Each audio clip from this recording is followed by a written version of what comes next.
Hi everyone, this is Val, and today I'd like to show you a couple of little ways that I make my little envelopes for my journals. This one is a really cutie, and I'm using this one a lot at the moment, and I'm going to have a challenge shortly for people to try making these, and let's see what we can all come up with. This is just a few that I've already made. Now, I've just started on a vintage cars journal using my own vintage cars kit, and so this is a few elements from there, the tag and this little jigger here, this little number plate. So I've just made this double pocket, double envelope, so you've got a space for a tag or a card at the back, and then you've also got this little place here. I thought I had something to put in there. I thought I had something in it actually, but anyway, let's just put that in there. So, and I've also put the number plate is only just affixed across the bottom to tuck that into. So how cute is that in your journal? Here's another example for a steampunk journal I'm starting on. I've used sort of like a domino kind of cutout, which I'll show you where I got that from in a moment. And I've just stenciled here on the front and back. And this one's not finished being decorated as yet, so we'll come back to that in a moment and I'll finish that one off. And in just a moment, I will also show you, sorry, that's not going in too easily, how I made this one. I'll use this one as an example of how to make them. You can also make them smaller with, you know, really just with copy paper and so forth, and you can decorate them how you wish. So we'll come back to this one as well. I'd just like to show you some that I put into my journals, 4 journals actually that I have recently completed. This one is a sewing journal, and I've marked the places so we can see them easily. So here I've made it out of copy paper, and I've put a little tab on the point of the flap, potentially so it would clip in behind a little piece of tape measure that I've got there, and I've got that tuck spot there and another one behind because I've just stuck the envelope down on the reverse L shape, and then I've put another little tuck spot at the bottom of it just to sort of add a bit of interest to that one. This one is my Purple Butterflies journal, which is using my own Purple Butterflies kit, and I've marked the spots here too. So here I've made it out of purple paper, and I can't remember if it was, I think it's double-sided paper. I printed it double-sided. That's actually, sorry, it's not in frame. That's actually a kit page, and I've printed it both sides. And here I've just put a little ticket, a little bit off centre, just to tuck that behind, a little bit of bling on there and a tuck spot there. And this is just a big, it's not a tag really, it's probably a bookmark, and I've just tucked that behind. There's another one in this one as well. This one I just made with paper, white paper, and then I've just sort of inked all over it. There's a little card in there and a little piece of journaling paper. That's not really relevant, doesn't matter. And I've just decorated, I've cut a shape and put it over the flap and decorate it with a flower and some fibre eyelash trim. And again, I think because it was a bit frailer, I actually glued this down all the way on that one. I've also got some, excuse me, reaching across here to get this one. This is a steampunk one I've done. I've got, this is not my own kit, but it's gorgeous, gorgeous kit. And we got it upside down. All right, okay. So here I've put something on, on the point of the flap to make it easy to stick behind it against that little bit of trim that's provided in the kit I used. And then I've got some of the ephemera from the kit in the back, but I've also collaged the front with just a little offcut and some tags and things and gears just to make that more interesting. And this one is another one of my kits. This one's called Roses, and I think I've got 2 in here as well. So here we have one. It's a rather large one made with copy paper, and I've just decorated the flap, the point of the flap, and made a little tuck there, and a couple of tucks, things in the tuck spot. Sorry, a couple of a tag and a card. Excuse me, an envelope there. And again, because it's copy paper, it's a bit frailer, so I stuck it all the way down. And I think there's another one in here. Really, I lost it. There. On this one, again, it's coffee paper, but no, it's paper, but it's a bit thicker. I think I might have, sorry, I'm not in frame again. I might have used a heavier duty paper on this one. It might be the 120 GSM, which is what I use for my pages, and so it's a bit more stable than just your coffee paper. And you've got your little envelope there.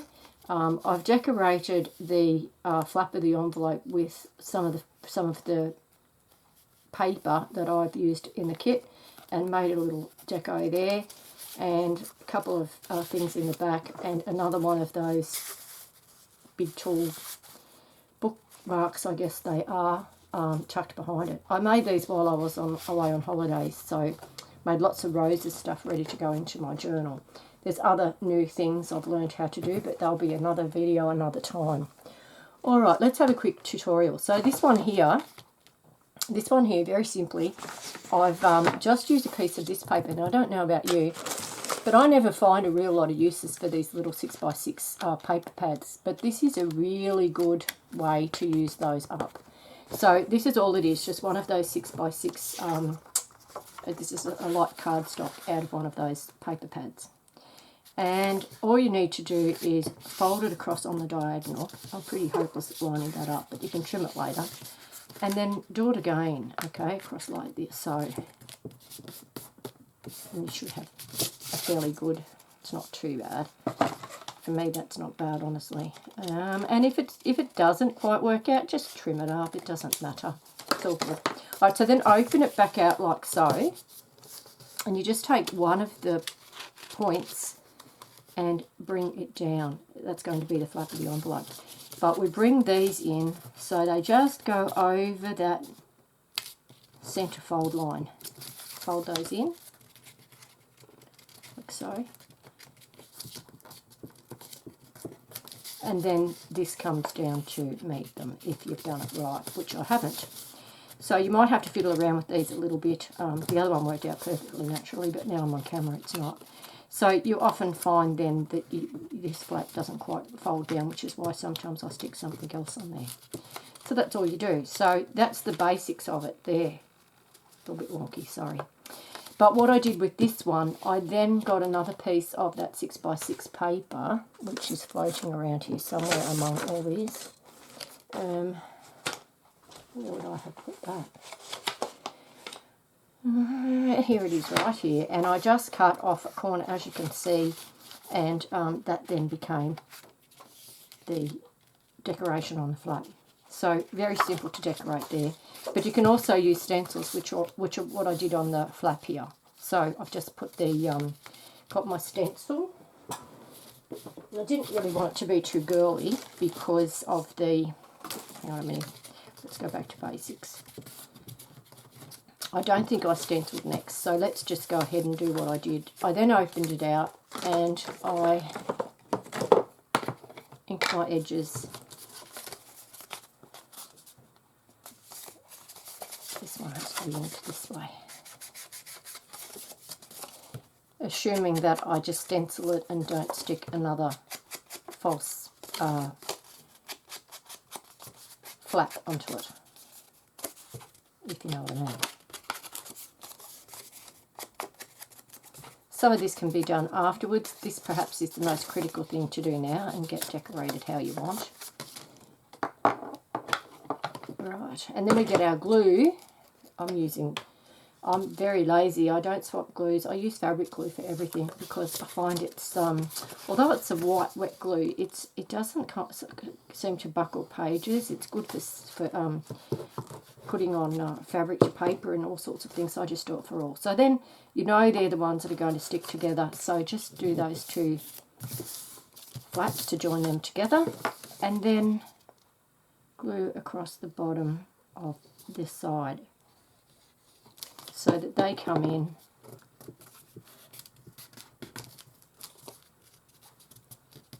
and get sealed.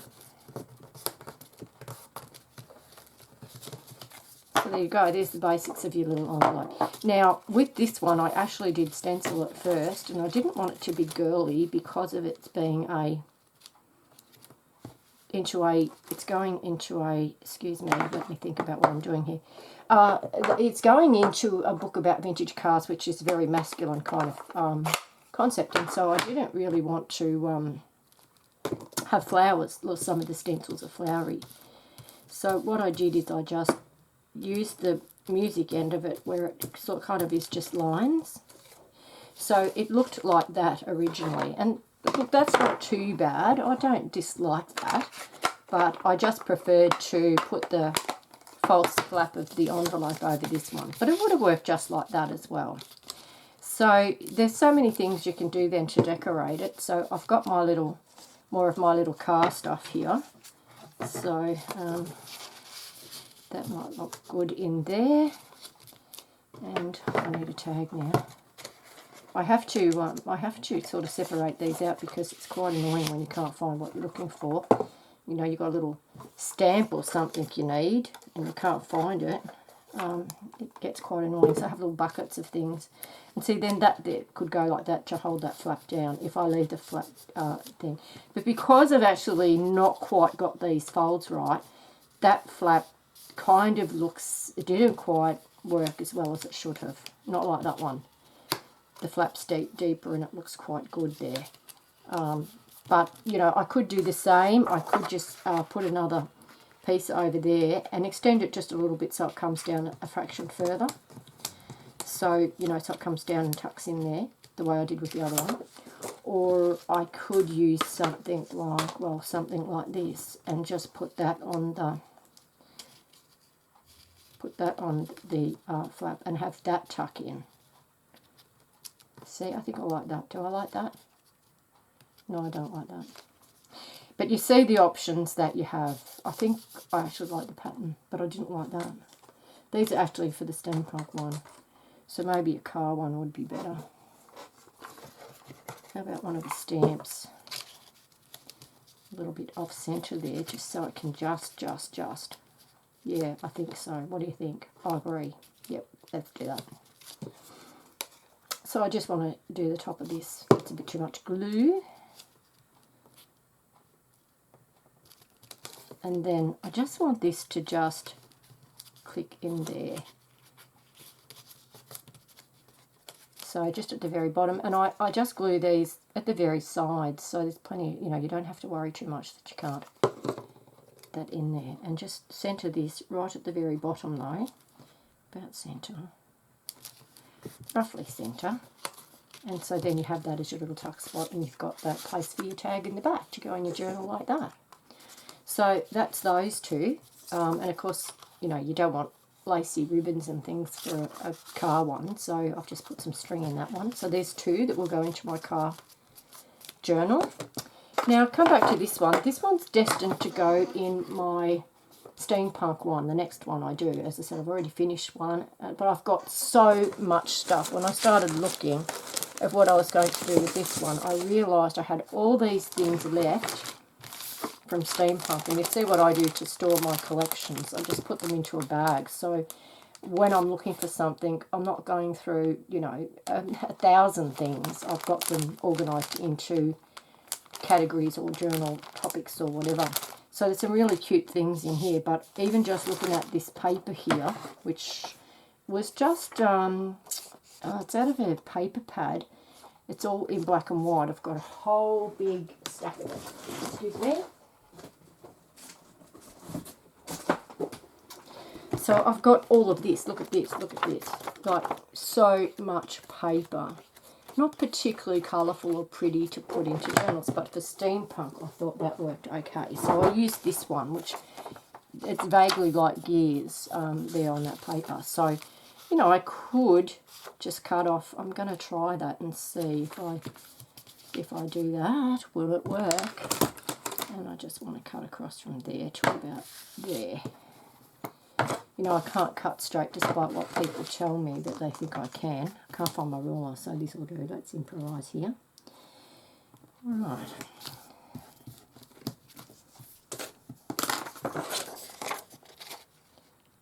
I'm not sure this video is going to be any good, but I'll keep going with the vague hope that it's actually watchable. So, you know, this is what I could do with this one if I didn't like that stenciling. I could just put this. I like it a contrasting kind of one. Need some more off the top. I didn't quite get that right.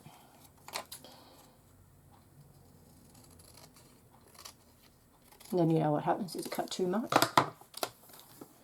I hope it happens to everyone, not just me. Alright, so I could put that on there and decorate the cover, the flap. Do I like that better or not? I don't know. The other thing I could do is put something here on the point. And because this is steampunkish, I could do one of these.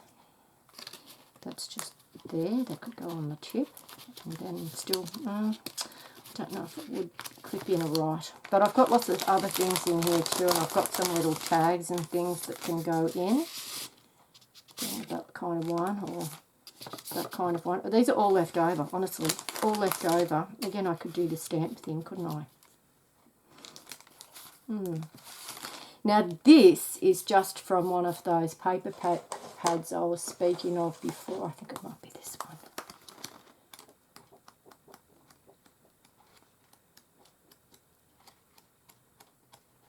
No, it isn't. It might be this one. So I've just used what I had of things that I don't really use up to. There it is. So what I've done is I've just cut all those out. They're like tiny little individual domino things, and they're here in my container of tickets and things. And I've got all these ones from Tim Holtz as well that I bought. All of those need to be used up. They're a bit big for these little envelopes though, but I also cut all that page out into little tags and tabs and things that can be little decos on the page. I think they're real cute. Sorry, I'm not in frame again, am I? Look, all the tickets I've got, Tim Holtz, and that page that I cut all the little individuals out in my gorgeous container tickets. So yes, so look, lots of things I could put on there. The possibilities are kind of endless, and I've got words. I mean, you could put words across there, couldn't you? Yes, so look, so many possibilities. A piece of there was lots of ruler bits and pieces, measurements, of course, are part of the steampunk thing, so lots of measurements. So I haven't really decided what I want to do with this one. I might wait until I have a page to put it on, because that might help direct the rest of the embellishments on this particular one. But you can see the possibilities are pretty endless on how you do these. Not sure I like that. I think I like the stenciling better, but we'll see. Then this little one here, this little cutie one, just a little coffee papered one. With that one, I've got a couple of options to decorate it. You'll see the problem I had here, and this sometimes happens if your dimensions aren't quite right. The flap is not quite long enough, if you can see that. It's kind of just a little bit short of meeting where you want it to meet.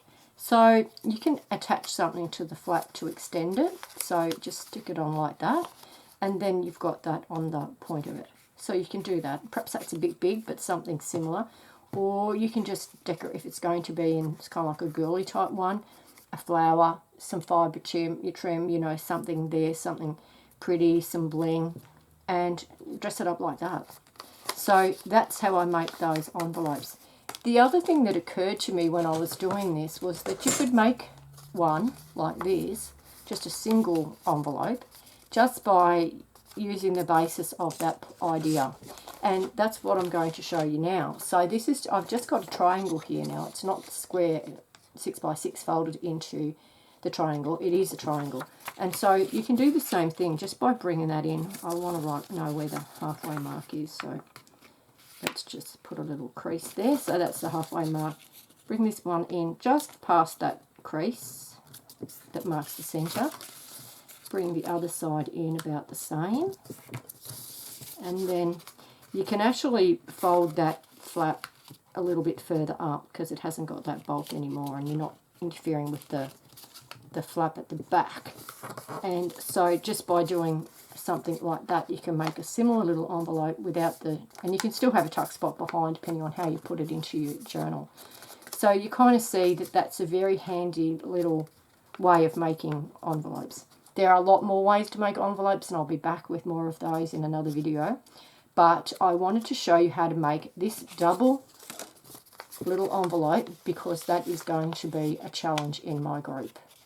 And we'll see what everybody can come up with in making them truly beautiful. I'm sure you can surpass my efforts, even though I will say I am quite happy with these two that are going to go into my Vintage Colours journal, which I'm starting on right now.